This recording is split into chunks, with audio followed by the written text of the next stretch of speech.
Bonjour à tous, bonjour à vous qui êtes à Liège, je pense. Et je suis désolé qu'on ne puisse pas interagir en direct. Je voulais juste échanger quelques idées avec vous sur le sujet qu'on m'a soumis, qui est le sujet de la concertation sociale.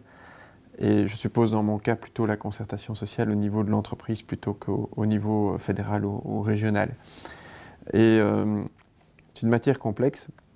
Je ne pense pas que j'ai une solution ou des propositions extrêmement concrètes à faire, mais simplement peut-être essayer de réfléchir ou de vous faire réfléchir à un certain nombre d'évolutions autour de nous et puis de se dire, tiens, compte tenu de ces évolutions, qu'est-ce que ça pourrait signifier pour la concertation sociale. Tout d'abord, pour ceux qui me connaissent, ils savent que je suis quelqu'un qui est depuis toujours impliqué dans des transformations d'entreprise et j'ai l'habitude de répéter inlassablement que des grandes transformations, a fortiori dans des grandes entreprises, ne sont possibles qu'avec des corps intermédiaires et en particulier des organisations syndicales qui sont fortes. Pour bien faire, elles devraient être fortes et responsables. Et pour ce que moi j'en ai vécu dans mes expériences professionnelles à la Poste ou à Belliacom ou encore à Sonaca, ça a été le cas. Et ça a été un des éléments importants qui ont fait en sorte que le changement soit possible. Et je pense que sans ça, le changement n'aurait simplement pas pu être possible. Donc je crois beaucoup dans le dialogue syndical, je crois beaucoup dans la concertation et je crois beaucoup dans le rôle des organisations syndicales dans le fonctionnement d'une entreprise, en particulier dans les phases de transformation.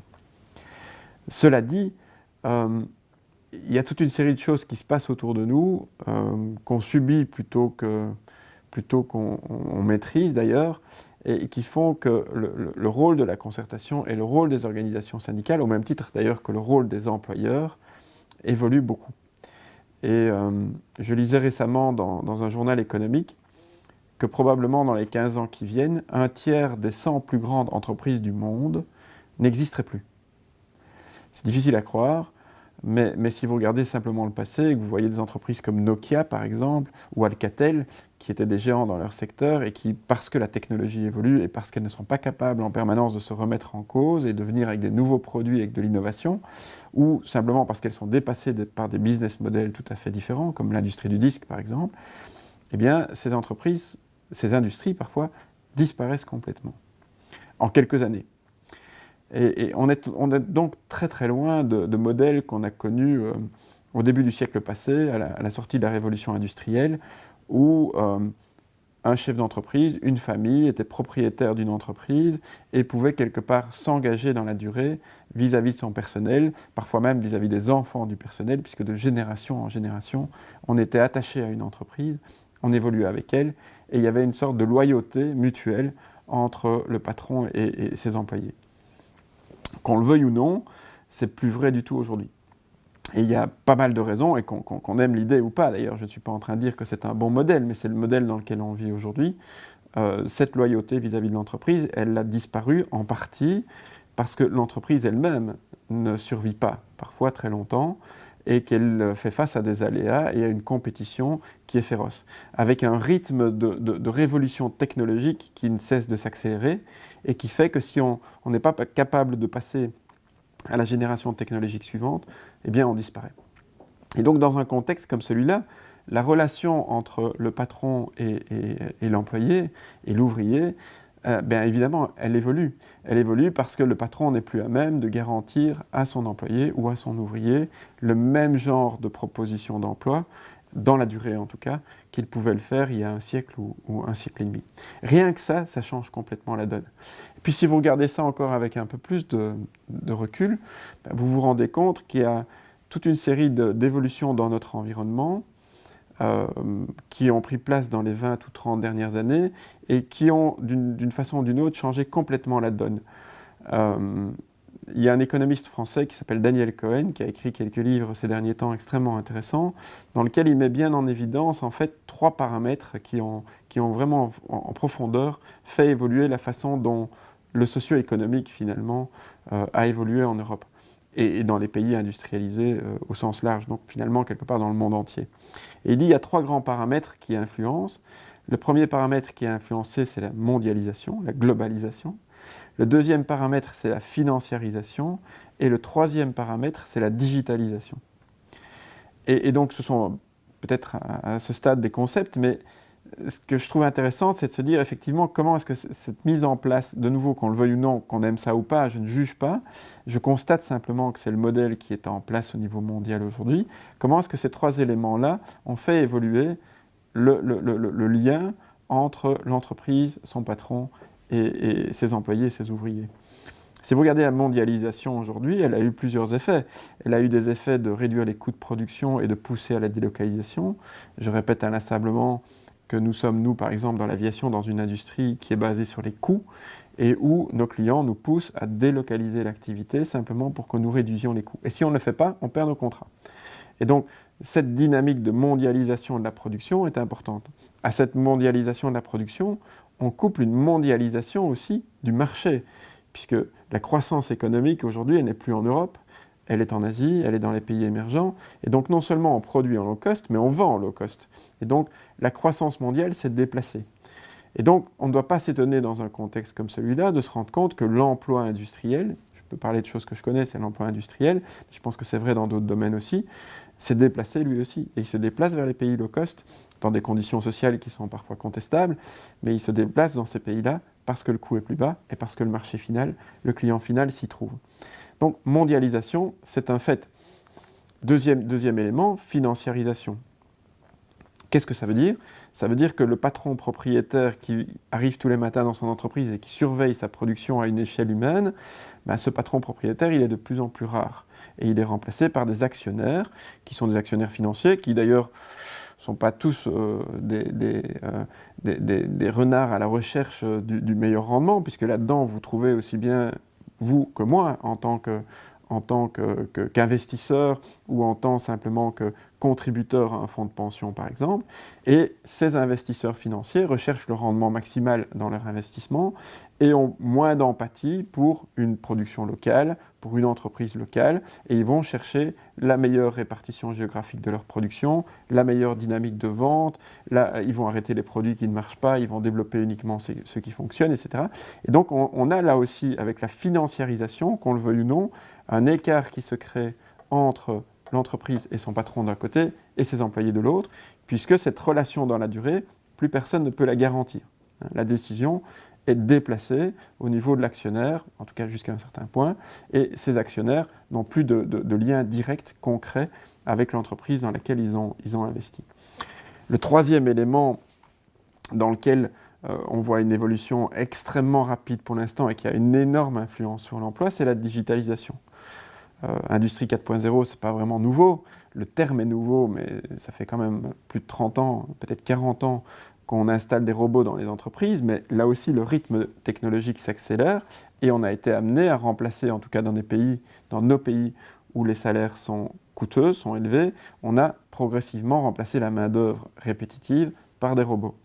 Mais ce qu'on a vu dans l'industrie est en train de se produire aussi dans les fonctions administratives. Vous voyez ça dans les banques, vous voyez ça dans les assurances, vous voyez ça progressivement dans les administrations, et peut-être un jour ou l'autre dans l'enseignement ou dans la médecine. Et donc, toutes ces tâches répétitives qu'on faisait faire par l'homme ou la femme disparaissent et sont remplacées par des robots physiques ou des robots ordinateurs. De nouveau, la relation entre l'employeur, l'employé et ses responsables syndicaux peuvent peu de choses vis-à-vis de ces évolutions technologiques qui sont quasiment inéluctables. On ne peut pas faire sans, on ne peut pas aller contre le sens de la technologie. Et tout ça pour vous dire que, quelque part, le modèle de concertation sociale qui était basé localement sur la défense d'un ouvrier ou d'un employé vis-à-vis d'un patron, qui visait à répartir d'une façon plus équitable, plus solidaire, la richesse qui était créée localement par l'entreprise en question, par ses produits, par ses services, ben ce modèle-là n'est plus du tout basé sur les mêmes règles. Et donc, à la fois le patron d'une entreprise, d'une usine de production, on l'a encore vu récemment avec Caterpillar, et à la fois l'organisation syndicale locale ont finalement très peu de pouvoir et très peu de choses à négocier. Parce que la création de valeur, malheureusement, n'est plus énormément en Europe, elle est de plus en plus dans les pays émergents et là où la croissance se trouve, et là où la production se trouve, et parce que la décision locale, à la fois du côté syndical et du côté patronal, a perdu en importance et a été délocalisée dans des headquarters qui sont soit financiers, soit opérationnels, mais dans beaucoup de cas éloignés. Et donc la concertation sociale, en quelque sorte, est en train d'ailleurs, et va devoir évoluer vers d'autres modes. Et je sais que j'ouvre une boîte de Pandore quand j'en parle. Je pense que je pose plus un problème que d'apporter des solutions, j'en suis conscient.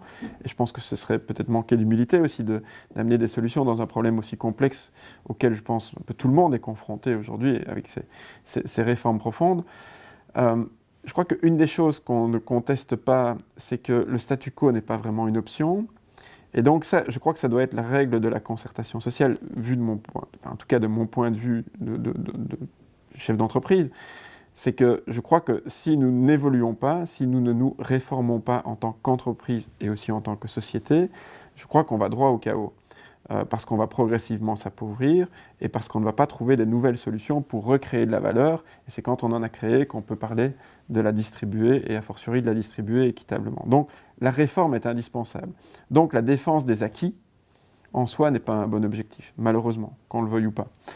Et dès lors, la question c'est aussi de se dire comment est-ce qu'on change les règles du jeu? Parce que peut-être qu'on arrive à la conclusion que la mondialisation telle qu'elle a pris place aujourd'hui, atteint ses limites, parce qu'elle est peut-être sans règles, justement, un peu trop sauvage. Peut-être que la financiarisation telle qu'elle a pris place, là aussi, dépasse les limites acceptables dans une société telle qu'on la souhaiterait. Peut-être que la digitalisation, on ne va pas pouvoir s'y opposer, c'est évident, mais on peut peut-être mettre un certain nombre de règles qui permettent de la maîtriser mieux. Et donc c'est plutôt à ce niveau-là aussi que je pense la concertation sociale peut prendre place aujourd'hui en essayant de redéfinir une utopie commune, c'est-à-dire une vision commune dans la société dans laquelle nous voulons vivre, société qui va mieux maîtriser la mondialisation et y mettre un certain nombre de contraintes, mieux maîtriser la financiarisation et mieux maîtriser la digitalisation.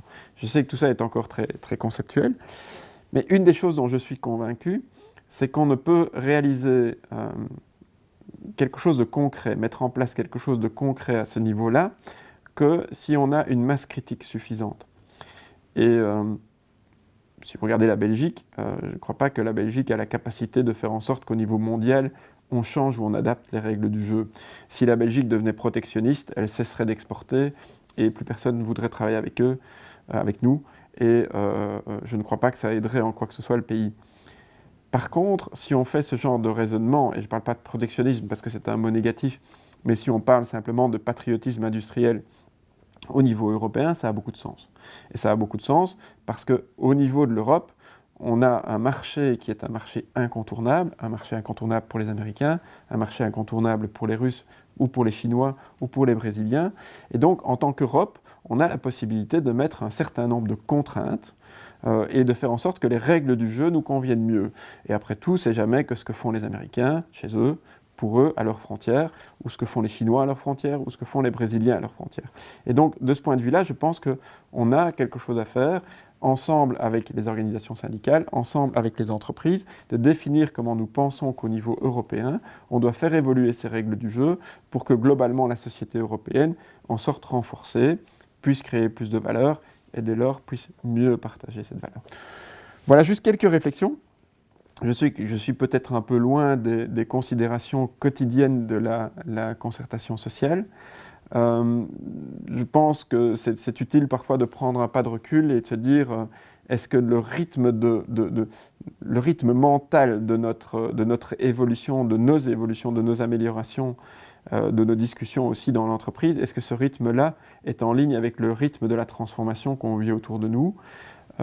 J'ai parfois l'impression que ce n'est pas le cas. Et donc, je trouvais utile peut-être de vous donner en 10 ou 15 minutes l'occasion de réfléchir un peu plus largement aux problèmes auxquels on fait face. Merci beaucoup.